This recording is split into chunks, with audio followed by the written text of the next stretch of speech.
I gotta clap my hands here. I gotta clap my hands here.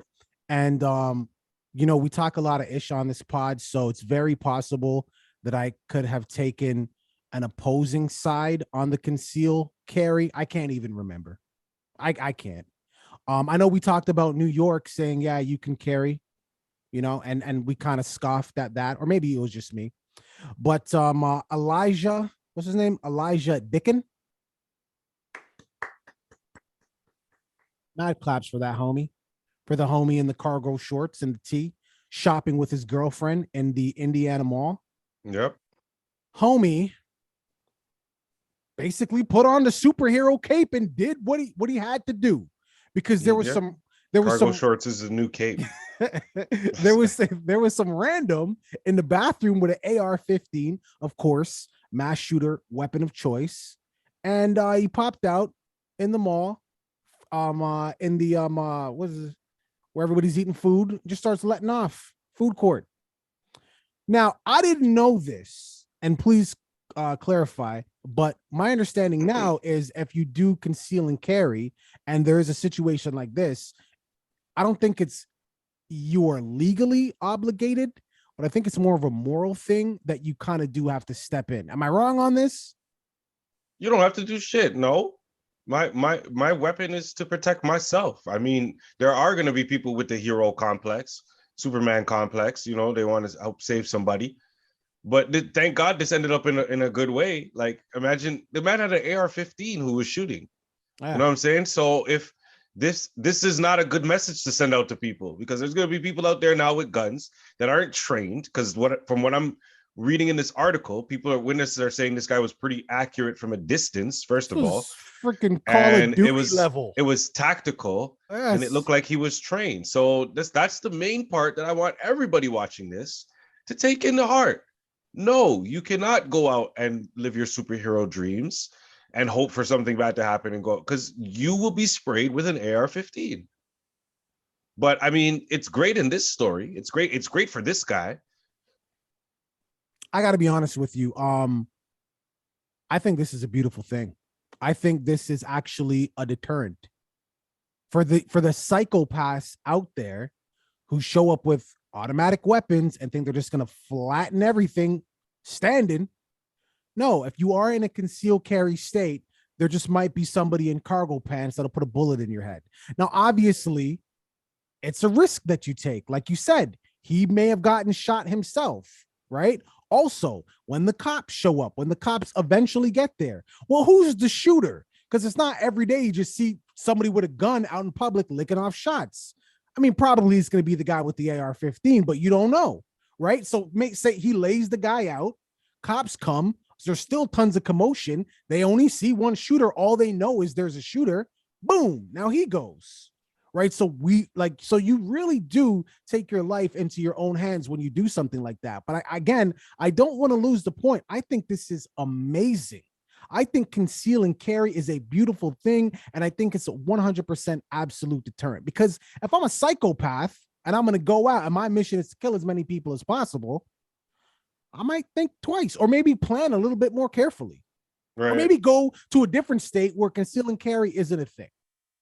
But I thought this was an amazing story. It's less about the guns for me and more about the people. That's what it is for me. Conceal and carry is cool. I like the law. It'd be cool to have over here in Canada. But I fear the people. I fear the people in everywhere. You know what? I was gonna try to narrow it down, and I thought about it. And like, people are shitty everywhere. There's shitty people all over the place.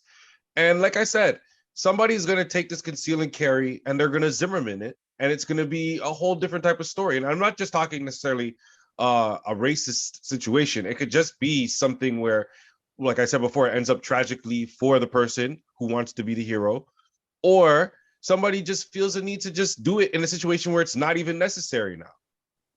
Now it's a situation where somebody has like a baseball bat or something, and now you go in with your gun. And now because of conceal and carry, oh, this guy did it. He saved the world. Now let me save the world. So it's more about the people for me. Yeah, but you got to match force. If somebody has a bat, you can't go in with a gat. You don't think I'm sitting here? You don't think I know that? Why are you telling me like I don't? I know that. Well, I'm just saying there's going to be people out there that don't give two shits. They don't care about that. Well, I'm just saying they're going to be out there like, I see a crime. I have a gun on me. I can stop this crime from happening. Well, yeah, I mean, you could pull out. I have cargo shorts on. You could pull out and you could, detain until the proper authority gets there. But you can't. I don't think. So you can't see somebody. You can't see somebody with a bat. He's probably beating on a female or beating on somebody. Somebody comes in there with a gun. The guy with the bat then starts running at the guy with the gun. You don't see shots being fired. What I think is, if you have let's keep it general, so I'll take me out of it. I think gun versus bat. I think bat loses. So if somebody pulls a gun out, okay. So if somebody pulls a gun out and they have their gun trained on me, right? I don't run at them with a bat. I run away because a gun is trained on me. Once again, thinking logically in a world full of illogical people is all I'm saying. I just don't think somebody does that. Listen, I hope it doesn't happen either, but I guarantee you it's happened at some point. Look, put it this way. I understand.